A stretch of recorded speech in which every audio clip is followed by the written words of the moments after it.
자, 오늘은 창세기 50장, 창세기 40장 마지막에 있는 말씀을 통하여서 은혜를 나누도록 하겠습니다. 50장 15절부터 26절까지 있는 창세기 마지막 부분의 말씀인데, 이 본문의 말씀의 제목은 요셉의 신앙과 인격이라는 말씀의 제목이에요. 제목을 한번 따라서 해보세요. 요셉의 신앙과 인격. 요셉의 신앙과 인격. 예, 누구의 신앙과 인격이라고요? 요셉. 성경에서 참 귀한 사람을 든다라고 하면 성도들이 참 좋아하는 성경 인물 가운데 한 사람은 요셉이라고 이렇게 얘기를 할 수가 있을 거예요. 바로 이 본문의 말씀에서 요셉의 신앙 그리고 그 인격됨이 어떠한지를 잘 보여주는 마지막 본문의 말씀인데, 이 본문의 말씀에서 야곱이 죽자 이제 요셉의 형들이 과거에 요셉에게 지은 죄가 생각이 나서 혹시라도 아우가 그 죄를 보복하지 않을까 이런 두려운 마음이 들었어요. 그래서 그들은 요셉에게 엎드려 가지고 자신들의 죄를 용서해 달라라고 했습니다. 이 말을 들을 때 요셉이 어떻게 됐다라고 되어 있냐면 울었다라고 되어 있어요. 그리고 간곡한 말로 위로를 하면서 형제들의 자녀들까지 다 자신이 기르겠다라고 약속했습니다. 이 본문의 말씀은 그래서 결국 요셉이 어떠한 신앙을 갖고 있으며 그 인격됨이 어떠한지를 잘 보여주는 것이고, 그리고 오늘날 성도들에게 교회가 진정으로 하나 되기 위해서 성도가 어떠한 제사로 살아가야 될 것인지를 잘 교훈해주는 그런 본문의 말씀이라고 할 수 있어요. 첫 번째, 요셉의 신앙 15절에서부터 18절까지 있는 것처럼 야곱이 죽자 요셉의 형들이 그 지은 죄로 인하여서 크게 두려워했습니다. 15절 먼저 보시면 15절. 요셉의 형제들이 그 아비가 죽었음을 보고 말하되 요셉이 혹시 우리를 미워하여 우리가 그에게 행한 모든 악을 다 갚지나 아니할까 하고, 예, 우리가 그에게 행한 모든 악을 다 갚지 아니할까 하고. 요셉의 형들이 이런 말을 한 거예요. 야곱이 죽자 이제 자신들이 지은 죄가 이제 생각이 난 거죠. 형들이 과거에 자기들이 한 죄가 있으니까 양심의 가책을 받아가지고 두려운 마음이 든 겁니다. 그래서 우리가 깨닫는 건 그거지요. 죄라고 하는 건 언제나 양심을 가책을 주고 두려운 마음을 준다라는 거예요. 죄는 한순간에 있지만 그로 인한 양심의 가책과 두려움은 오래 간다는 거예요. 철저하게 사람 앞에서나 그리고 하나님 앞에서 죄를 회개하지 않으면 계속해서 마음에 남아있는 거예요. 그러니까 아버지가 살아계실 때에는 요셉의 아버지 야곱을 생각해가지고 형들한테 어떻게 하지 못했지만, 그러나 그 아버지가 방패막이었던 아버지가 돌아가시고 난 다음에는 그걸 막아줄 사람이 있어요 없어요? 이제는 없습니다. 그래서 애굽의 총리가 된 자신의 동생이지만 그 총리가 됐지만은 그 사람이 보복한다라고 하면 왜 그렇게 했냐고 과거의 죄를 물어본다라고 하면 그들이 어떻게 할 방법이 없어요. 신분적으로나 뭘로나 다 방법이 없으니까 두려운 마음이 들었던 겁니다. 그러니까 여기서 깨닫는 건 그거예요. 죄를 짓지 않아야 되고, 죄를 지었다라고 하면 그 사람과 하나님 앞에 철저하게 어떻게 해야 된다고요? 회개해야 됩니다. 회개하지 않으면 그 죄가 결국에는 장성해가지고 마지막에 이렇게 되는 거예요. 그래서 살기 위해서 요셉의 형들이 16절처럼 행동하죠. 16절 보시면 요셉에게 말을 전하여 가로되 당신의 아버지가 돌아가시기 전에 명하여 이르시기를. 예, 요셉에게 말을 전하여. 형들이 직접 요셉에게 나아가지 못하고 사람을 먼저 보냈어요. 이병규 목사님 강에서 보니까 아마 먼저 누구를 보냈을까? 베냐민을 먼저 보내지 않았을까? 이렇게 주석을 달아놓더라고요. 저도 그런 것 같아요. 왜 그렇죠? 베냐민이 요셉에게는 누가 되니까 자기 동생이고 자기 친동생의 한 어머니 밑에서 난 베냐민을 보내가지고 형들이 이렇게 얘기했는데, 자기는 모르지만 형들의 죄를 용서해달라고 아마 그렇게 얘기를 했을 거다라고 얘기합니다. 그러니까 아버지가 살아계셨을 때에 형들의 죄를 이렇게 용서해달라고 얘기했습니다. 베냐민이 얘기하면 아마 형이었던 요셉이 그걸 거절하기 쉽지 않잖아요. 그래서 그렇게 했던 것을 봅니다. 실제로 야곱이 이렇게 말을 했는지 그건 알 수가 없어요. 성경에 기록되어 있지 않기 때문에. 아마 야곱의 심정도 요셉의 형들이 지은 죄를 다 용서해 주기를 원했던 건 틀림없는 거예요. 그러나 이 요셉의 형들이 이렇게 사람을 보낸 것까지, 특히 또 베냐민을 보냈다라고 하면 하나님의 주권을 믿지 못하고, 더더군다나 요셉이라고 하는 자신의 그 친동생의 그 신앙과 인격됨을 제대로 알아보지 못하는 불신앙적인 행동이에요. 요셉은 이미 자신들의 형이 지은 죄를 만나는 순간에 다 용서했어요. 45장에서 보시면 그 자기 얼굴을 공개를 하면서 대성통곡을 하잖아요. 그러면서 그 과거에 지었던 모든 죄를 이미 다 용서를 했는데, 그러나 지금 17년이 지났어요. 지금 이게 야곱과 그의 형제들이 애굽에 온 지가 약 거의 20년이 가까이 된 시간인데, 그때가 되도록 그 마음의 짐이 계속해서 있었다고 하는 거예요. 그래서 17절 보시면 17절. 너희는 이같이 요셉에게 이르라. 내 형들이 내게 악을 행하였을지라도 이제 바라건대 그 허물과 죄를 용서하라 하셨나니 당신의 아버지의 하나님의 종들의 죄를 이제 용서하소서 하며 요셉이 그 말을 들을 때 울었더라. 예. 뭐 어떻게 얘기를 해야 될 건지를 요셉 형들이 보내는 사람한테 이렇게 얘기를 해준 거예요. 그러면서 뭐라고 그랬냐면, 그 허물과 죄를 어떻게 하라? 용서하라. 그래서 그 허물과 죄라고 하는 건 과거에 요셉에게 했던 그 못된 그 죄악들을 얘기하는 거죠. 애굽에 팔고 아무튼 죽이려고 했던 그런 악한 행동들을 얘기를 하는 겁니다. 그러니까 요셉의 형들은 과거 자신들이 지은 죄가 너무 크고 인간으로서는 차마 못할 일을 한 거예요. 애굽의 노예로 판다니. 그러니까 그 아버지가 마치 유언한 것처럼 얘기를 해가지고 자신들의 죄를 용서해달라고 구했습니다. 근데 이 말을 할 때에 뭐라고 그랬냐면 16절도 그렇고 17절도 그렇고 죄를 용서하라 하셨나니, 그러면서 17절 하반절에서 보시면 누구의 하나님이라고 그랬어요? 당신의 아버지의 하나님. 그리고 또 저기에서도 그랬어요. 16절에서도 요셉에게 말을 전하여 가로되 누구의 아버지? 당신의 아버지라고 되어 있어요. 우리 아버지 아니고 누구 아버지? 당신의 아버지. 보통 자기의 아버지를 소개를 할 때 당신 아버지라고 그래요? 우리 아버지라고 그래요? 우리 아버지라고 그러죠. 우리 아버지. 아니면 내 아버지라고 얘기를 하든가. 근데 여기서는 뭐라고 얘기했어요? 저 요셉한테 얘기할 때 당신의 아버지. 우리 아빠 아니고 쉽게 얘기해서 우리 아빠 아니고 당신 아버지가 이렇게 얘기를 했다는 거예요. 이게 뭔 얘기일까요? 성경을 그러니까 꼼꼼히 보면 참 재미있어요. 그러니까 우리 같은 이렇게 못된, 우리같이 이렇게 못된 아버지가 아니고, 못된 사람들의 아버지가 아니라 당신과 같이 유능하고 잘난 그런 아버지라는 얘기예요. 뭔 얘기인지 아시겠죠? 이 심정이 이해가 된다. 살기 위해서 이런 말을 한 거지. 살기 위해서. 살기 위해서. 그러니까 참 여러 가지로 의미가 담겨 있는데, 신분상의 그런 차이도 있고, 애굽의 총리잖아요. 요셉이 애굽의 총리이고, 자신들은 애굽에 피나 나가지고 그 동생 밑에서 빌붙어가지고 이렇게 살고 있는 자신들과 같은 그런 아버지가 아니고, 아주 유능하신 이런 분이라고 하는 사실을 이렇게 얘기하는 거예요. 그러니까 그리고 또 과거의 지은 죄를 생각을 하니까 감히 우리 아버지라고 얘기할 수도 없어요. 여러 가지가 의미가 담겨 있는 말이에요. 그 말을 들을 때 요셉이 마지막 하반절에서 그랬죠. 17절 하반절에 요셉이 그 말을 들을 때에 어땠다고요? 울었어요. 울었어요. 왜 울었을까요? 여러분 한번 생각해보면 왜 울었죠?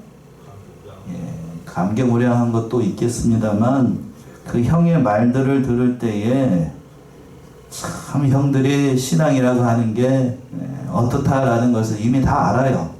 이미 다 안다고요. 살기 위해서 이런 말도 하는구나. 그리고 또 어떤 생각도 들었을까? 그 형들의 불신앙적인 모습을 보면서 너무 불쌍한 거예요. 인간적으로 불쌍하지요. 당신의 아버지라고 얘기를 하고, 그 과거에 지은 죄를 아직까지도 씻어내지 못하고 붙잡고 있는 걸 보니까 불쌍한 거예요. 마치 예수님께서 나사로의 무덤에 가가지고 우셨는데 나사로의 무덤 앞에서 예수님께서 외우셨어요. 그들의 불신앙을 보고 예수님이 오셨음에도 불구하고 여전히 그 사람의 죽은 것 때문에 울고 있는 그 모습을 보고 예수님 마음도 가슴이 아픈 거예요. 오늘 본문에 등장하고 있는 이 요셉이 운 것도 형들의 이 불신앙의 모습, 인격됨의 모습을 봤을 때에 참 불쌍하고 가련한 거예요. 요셉은 지금까지 형제들 진정으로 사랑해주고 그 자녀들까지 성심으로 돌봤었는데 요셉의 진심을 알아주지 못하고 복수할까봐 두려워가지고 이렇게 하는 것 자체가 참 가슴 아픈 일이에요. 그렇죠. 인격 때문에 자라나지 못하고 사람을 믿지 못하고 하는 게 참 불쌍한 거예요. 그래서 요셉이 울었다는 얘기를 듣고 어떻게 행동을 하는가? 18절 보시면 18절. 그 형들이 또 친히 와서 요셉의 앞에 엎드려 가로되 우리는 당신의 종이니이다. 예. 그 형들이 또 친히 와서 요셉 앞에 엎드려 가로되 우리는 당신의 누구입니다? 종입니다. 그 형들이 친히 왔어요. 요셉의 형들이 먼저 사람을 보내가지고 이렇게 요셉의 마음을 살펴보고 요셉이 그 말을 들을 때 울었다라는 소식을 듣고 이때다 싶어가지고 그 형제들이 다 앞으로 온 거예요. 그러고 난 다음에 우리는 당신의 종입니다 얘기하면서 과거에 지었던 모든 죄를 다 내려놓고 납작 엎드렸어요. 엎드려가지고 과거에 지은 죄를 다 용서해달라고 얘기를 했던 거예요.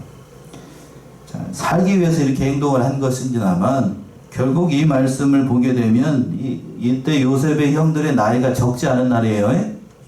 다 노인이 다 됐다고. 여러분들 나이쯤 돼요. 그 나이쯤 돼가지고 애굽의 총리가 된 그 요셉 앞에 납작 엎드려가지고 절하는 거 살기 위해서 그렇게 했습니다만 이게 다 과거에 지었던 그 꾸었던 꿈 그대로 이루어지는 거예요. 절한다라고 그랬잖아요. 요셉이 서 있고 볕단들이 이렇게 절하는 그 꿈 그대로 이루어진 거고 지금 자신들은 살기 위해서 했습니다만 하나님의 섭리 가운데 이렇게 이루어지도록 역사를 하셨던 거예요.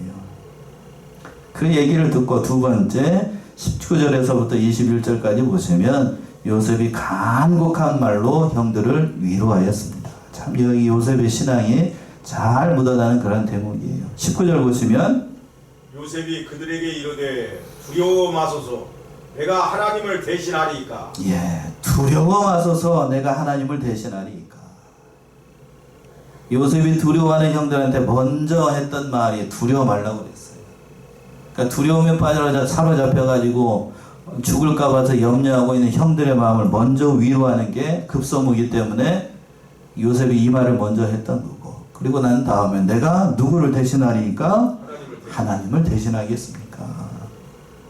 이것은 요셉이 하나님의 주권을 믿는 신앙이었다라고 하는 거죠. 그러니까 요셉을 애굽으로 팔아서 이렇게 하는 것도 모두 다 누가 하신 일이고 결국 하나님이 하신 일이고 아버지와 형제들을 또 거기에 이제 애굽으로 인도를 해가지고 양육할 수 있도록 하신 분도 하나님이시고 애굽에서 종살이 하면서 총리까지 돼서 이 모든 일들을 진행할 수 있게끔 하신 것도 다 하나님이었다는 사실을 이 요셉이 크게 깨달았던 거예요. 사람으로서 이와 같이 깨닫고 하나님께서 이와 같은 일을 했다라고 하는 사실을 고백하는 건 이게 쉬운 고백이 아니에요. 하나님을 대신하겠습니까? 하나님의 모든 일을 하셨는데 내가 하나님을 대신할 수 있겠습니까? 라고 요셉이 이렇게 얘기했던 거예요. 그러니까 모든 걸 다 하나님께서 주신 은혜로 생각을 하고 내가 그 애굽의 총리가 된 것도 다 하나님께서 하신 일이라는 것을 믿고 하나님의 주권을 내세우는 요셉의 신앙을 잘 볼 수 있는 그런 말씀이죠. 20절 보시면 또 당신들은 나를 해하려 하였으나 하나님은 그것을 선으로 바꾸사 오늘과 같이 만민의 생명을 구원하게 하시려 하셨나니. 예, 당신들은 나를 어떻게 하려 했었어요? 해하려고 했습니다. 죽이려고 했으나 하나님은 그것을 뭘로 바꾸셔서 선으로 바꿔서 오늘과 같이 만민의 생명을 구원하게 하셨습니다. 당신들을 해하려고 했으나 하나님은 그걸 선으로 바꿨다. 요셉은 언제나 그러니까 앞에서도 말씀드린 것처럼 하나님의 주권을 믿는 신앙이었습니다. 그 형들이 악을 도모하고 그 그 악하게 행동을 했지만 하나님께서는 그걸 선으로 바꿔가지고 가장 좋은 결과를 내도록 하신 거예요. 이를 통해서 우리 성도들도 깨달아야 되는 것이 우리가 비록 악하게 행동을 할지라도 하나님께서 모든 것이 합력하여 뭐를 이루도록? 선을 이루도록 역사하신 분이 하나님이라고 하는 거예요. 그러니까 우리가 믿어야 될 대상은 사람이 아니고 누구? 하나님이에요. 하나님. 참 하나님이란 사실. 그러니까 그 하나님 바라보고 믿음 생활하면서 어떤 어려움이 닥친다 할지라도 그 환경 바라보지 말고 사람 바라보지 말고 끝까지 믿음으로 하나님 바라보며 살아가야 됩니다. 그러면 가장 적당한 때, 가장 합당한 때에 하나님께서 가장 좋은 방법으로 역사하시는 거예요. 설령 이 세상에서 내가 원하는 대로 그 환경이 바뀌지 않고 내가 원하는 대로 그 모든 일이 이루어진다 안 된다 할지라도 우리는 하나님을 떠나서는 안 됩니다. 누구처럼요? 다니엘의 3명의 친구들처럼. 자, 한번 찾아볼까요? 다니엘 3장 17절에서부터 18절. 다니엘의 3명의 친구들이 이렇게 고백을 했어요. 다니엘 3장 17절에서부터 18절. 17절 18절. 만일 그럴 것이면 왕이여 우리가 섬기는 우리 하나님이 우리를 극렬히 타는 풀무 가운데서 능히 건져내시겠고 왕의 손에서도 건져내시리이다.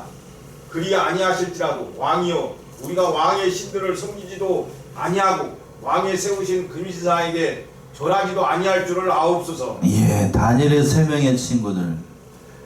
다니엘의 3명의 친구들이 이렇게 금신상을 세워놓고 거기에 절하라고 하는 그 왕의 요구에 대해서 거절했습니다. 그리고 난 다음에 17절 고백을 하기를 만일 그럴 것이면 왕이여 우리가 섬기는 우리 하나님이 우리를 극렬히 타는 풀무 가운데서 능히 건져내시겠고 왕의 손에서도 건져내실 것입니다. 그런데 중요한 사실이 그 하반절에 있는 말씀이죠. 18절 하반절에 뭐라고 그랬습니까? 그리 아니하실지라도. 그리 아니하실지라도라는 얘기가 무슨 얘기예요? 내가 풀목 가운데 들어갔는데 풀목불에서 홀라당 타버려요. 그런다 할지라도 나는 왕을 섬기지 않고 금신상에 절하지 않겠습니다. 라고 고백을 했어요. 이게 신앙이죠. 이게 신앙. 그러니까 우리도 이런 신앙을 가지고 환경이 어떠하든지 또 세상 가운데서 살 때 내 뜻대로 되지 않는다 할지라도 우리는 하나님을 떠나서는 안 돼요. 그러니까 본문의 말씀이 돌아와서 이 요셉이 애굽에서 총리가 되지 못하고 그렇게 됐다 할지라도 우리는 누구를 떠나면 안 되냐면 하나님을 떠나면 안 돼요. 그 하나님을 떠나지 않는 신앙 가운데 살아가니까 하나님께서 그 모든 것이 합력해서 선을 이루게 하셔서 오늘과 같이 만민의 생명을 구원하게 하시는 그런 역사를 이루게 하셨다는 거예요. 그러니까 전능하신 하나님 바라보면 끝까지 믿음의 길을 걸어간다라고 하면 하나님께서 이와 같은 일로 역사를 해주시는 거예요. 믿고 의지할 대상은 그러니까 우리가 하나님이라는 사실을 다시 한번 깨닫게 되는 겁니다. 자, 21절도 보시면 21절이요. 당신들은 두려워하소서. 내가 당신들과 당신들의 자녀를 기르리이다 하고 그들을 강력한 말로 위로하였더라. 예, 21절 우리 합독합시다. 21절 참 귀한 말씀인 것 같아요. 21절 당신들은 두려워 마소서. 내가 당신들과 당신들의 자녀를 기르리라 하고 그들을 간곡한 말로 위로하였다. 어떤 말로 위로했다고요? 간곡한 말로 위로했다. 두려움에 사로잡혀가지고 언제 죽을까 모를까 혹시라도 동생이 보복하지 않을까 두려움에 사로잡혀 있던 형들 앞에 이 요셉이 간곡한 말로 위로했어요. 제가 어제 말씀을 주면서 가만히 생각해 보니까 하려고만 하면 요셉이 마음 먹고 하려고만 하면 할까요 못할까요? 하죠. 이거 한다고요. 할 수 있어요. 그런데 요셉은 그렇게 하지 않았어요. 한마디 형들한테 왜 그렇게 했느냐, 그때 왜 그렇게 했느냐 이런 말 성경에 보면 한마디 없다고요. 참 요셉의 신앙됨과 그 인격됨과 그 성품이 어떤지 잘 보여주는 말씀이에요. 오히려 그런 서운한 말을 왜 그렇게 했는지 그걸 물어본 게 아니고 앞에서 그랬지만 당신들은 뭐 하지 마소서? 두려워 마소서. 첫 번째 형들이 왔을 때 두려워 말라라고 얘기를 했었는데 21절에 와서도 또 뭐 하지 말래요? 두려워하지 말라. 두려워 말라. 그러니까 과거에 지은 죄 때문에 두려워할 필요 없다는 거예요. 다 이미 나는 다 이미 예전에 다 형들의 죄를 다 어떻게 했다고요? 이미 용서했다고. 이미 용서했다. 자, 여기서 보게 되면 요셉은 예수님을 상징을 하는데 예수님을 이와 같이 우리를 넉넉히 용서하실 수 있다는 걸 보여주는 거예요. 넓은 성품. 참 넓은 그 아량. 사람이 이와 같아야 돼요. 옹졸해가지고 그냥 밴댕이 소갈딱지가 생겨갖고 그렇게 하면 못 써요. 큰 그릇이 못 된다고요. 큰 그릇이 못 돼. 지금 제가 어제 이 말씀을 준비하면서 요즘 그 한국의 축구 지금 저기 뭔 돌아가고 있는 사정 제가 누구라고 얘기를 안 해도 여러분들 다 아시죠? 예. 어린 나이에 요셉이 성공을 했어요. 그렇죠? 30의 애굽의 총리가 됐습니다. 그러니까 20년 가까이 지났으니까 지금 막 이제 우리 따진다라고 하면 채 몇 살이 되지 못한 거예요. 50이 아직 안 됐어. 그런 어린 나이에 애굽의 총리 한나라 우리나라로 얘기하면은 대통령이 됐다니까요. 50이 안 돼서 정권을 휘둘리려고 하면 어떻게 할 수도 있어요. 젊은 나이니까. 예, 그렇게 할 수도 있는데 그렇게 하지 않았어요. 참 귀한 사람입니다. 참 귀한 사람. 물론 그 와중에는 하나님께서 큰 연단하시고 그 모든 과정을 통해서 하나님께서 역사하신 바가 있습니다만 그 모든 걸 할 수 있다고요. 그런데 제가 말씀을 준비하면서 비슷한 얘기인 것 같아서 말씀드립니다만 이모씨라고 얘기합시다. 찍고 있으니까. 그 누구한테 이렇게 했대요. 대들었다고 한마디로. 그렇죠? 대들었습니다. 그러니까 물론 그걸 그 어느 축구협회, 대한축구협회에서 그걸 정치적으로 나쁜 정치적으로 이용한 게 있어요. 저도 그걸 잘 모르는 바 아니에요. 그리고 무능한 그 감독 독일에서 비싼 돈 주고 데려와가지고 경질시켰는데 얼마를 갖고 튄다고 했던 세상 말로 70억? 예. 위약금이 70억이래요. 그러니까 그렇게 한다고 하는데 그런 감독을 뽑은 그 누가 잘못인 거예요, 그거? 일차적으로. 거기가 잘못인 거고, 애매하게 그냥 두 명의 스타 플레이어가 그 둘이 싸운 거를 그냥 터트린 사람의 그 1차적인 범위에 제가 그 얘기를 하려는 게 아니고, 대한민국의 축구를 제가 보면서 걱정이 많이 됐더라고요. 그 어린 나이에 성공을 했잖아요. 한 사람은 얘기합시다. 그냥 다른 뭐 누가 볼 일이 뭐 있어. 한 사람은 우리가 잘 아는 손흥민이고 또 한 사람은 누구예요? 이강인이죠. 둘 다 잘합니다. 축구를. 그런데 손흥민이는 사람이 뭐 한 것 같고 요즘 말로 사람이 된 것 같고 이강인은 어떻고 아직 들려 물었어요. 사람이 안 됐어. 아직 사람이 안 돼. 세상 말로 우리 쉽게 얘기하면 손흥민은 뭐가 있는 것 같고 싸가지가 있는 것 같고 이강인은 뭐가 없는 것 같고 집사람이 째려보고 그런데 이렇게 얘기해 얼른 알아듣지. 그런데 팩트는 뭐냐면 이강인이 손흥민한테 뭐 했다는 건 팩트죠? 대들었다는 건 사실은 팩트잖아요. 자기보다 10살이 많아요. 10살이 많다고. 그리고 대표팀의 주장이고. 대들었다는 것 자체가 이미 잘한 거예요? 잘못한 거예요? 잘못했어요. 이강인이 살려고 하면 어떻게 해야 됩니까? 오늘 말씀에 있는 것처럼 요셉의 형들처럼 어떻게 해야 돼요? 납작 지금 어떻게 해야 된다고요? 엎드려야 돼요 지금. 잘못했다고. 그 SNS에다가 그냥 1시간 24시간 지나가면 없어지는 그런 사과문 거기다가 이게 잘못했습니다 이렇게 올릴 게 아니고 누구한테 먼저 사과해야 돼?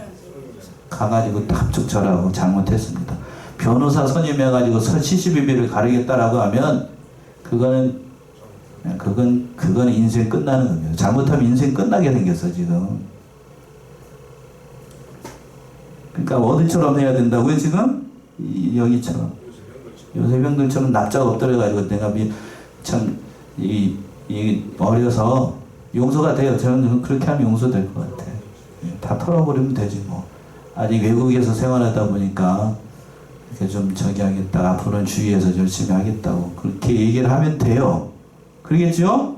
저도 그런데 변호사 선임한테 자기가 돈 많다라고 얘기해서 들리는 얘기로는 보니까 자기는 그렇게까지도 얘기를 했대요. 없는 자리에서. 자기는 국가대표 안 해도 된대. 왜? 그보다 더 많은 돈을 어디서 벌으니까요? 다른 데서 벌으니까. 그런 식으로 나가면 막가지 하는 얘기도 세상 말로 그러면 인생 끝나는 겁니다. 인생 끝나.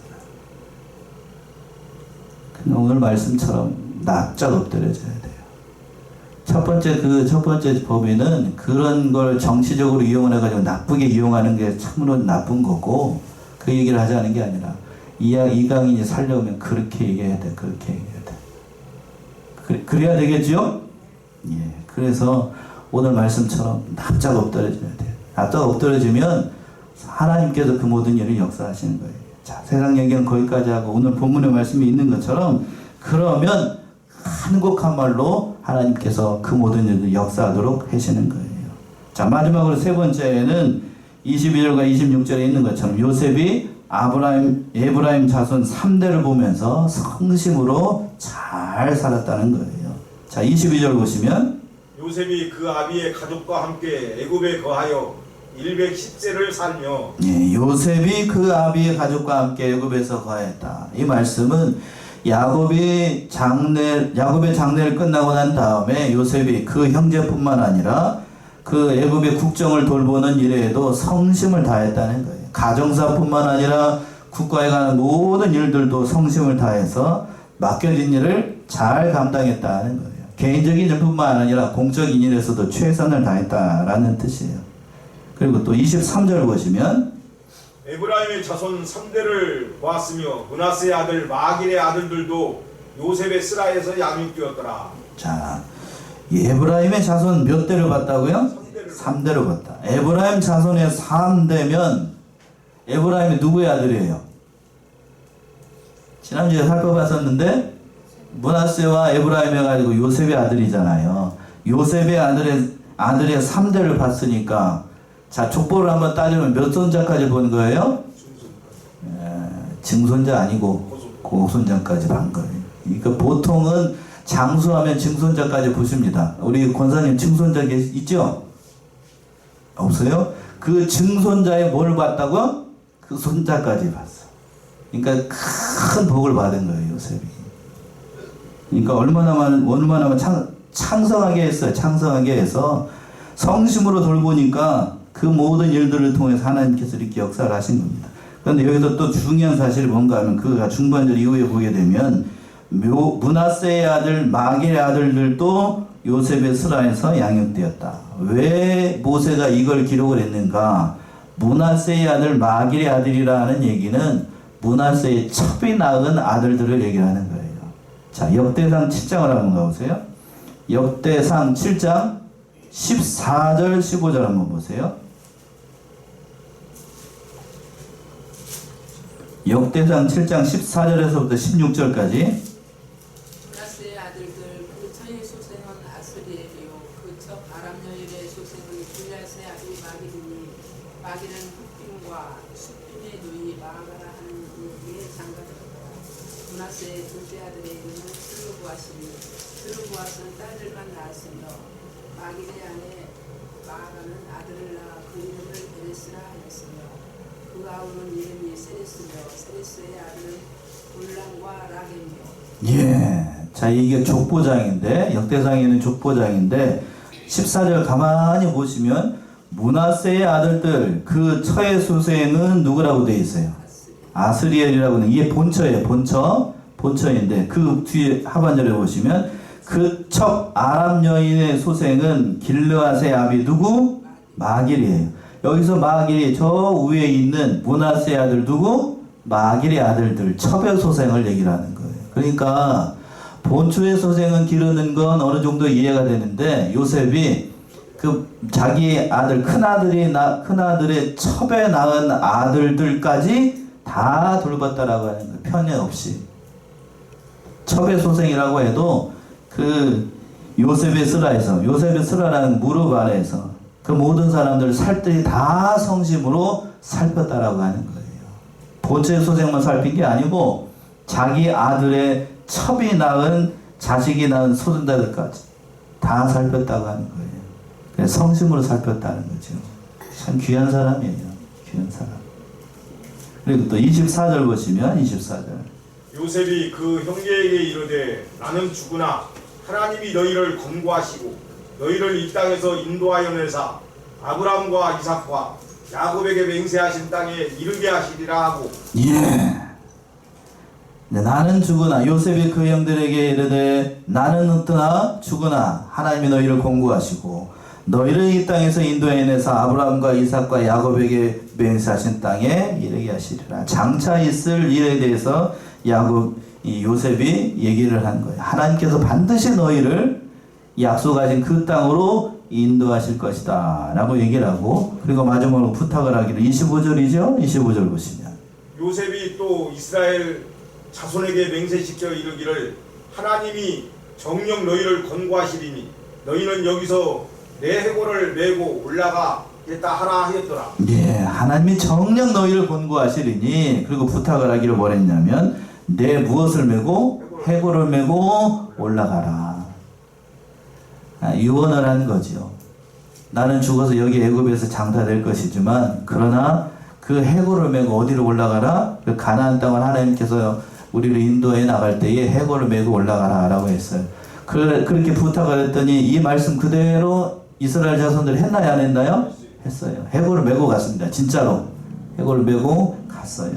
그래서 가장 잘한 예를 보게 되면 히브리서에서 보게 되면 믿음으로, 자 히브리서 한번 찾아보세요. 히브리서 11장 22절 안 찾아보려고 그랬는데 히브리서 11장 22절